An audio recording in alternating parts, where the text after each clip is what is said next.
আজি আপোনালোকক মই কি দেখুৱাইছোঁ বাৰু গম পাইছে চাগে। আজি মোৰ এয়া একদম ৰেডিমেড খানা আহিছে আমাৰ ঘৰলৈ আৰু এয়া বনাই দি পঠিয়াইছে মোৰ মামীয়ে। এয়া মোৰ 2 নম্বৰ মামী হ'ব দেই।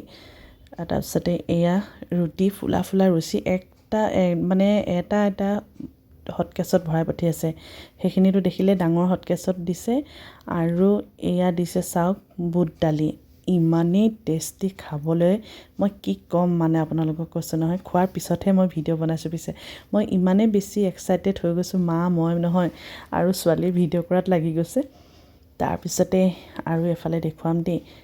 এইটো মানে বিলাহী টক বনাইছে যদিও মানে বেলেগ ধৰণৰ মানে টেষ্টি ইমান বেছি। তাত কাজু কিবা কিবি বহুত কিবা কিবি দিছে আৰু দেই। এয়া চাওক এয়া মানে অকস্মাতে মানে পটককৈ পাই গ'লে হঠাতে এনেকৈ পাই গ'লে মানে সেইটো এক্সাইটেডটো বহুত বেছি লাগে মানে। এনেকৈ যে কোনোবাই দিলে কিমান বেছি ভাল লাগে মানে সেইটো বুজাব নোৱাৰি। আৰু বহুত থেংক ইউ দেই মামী, বহুত ভাল লাগিলে খাই।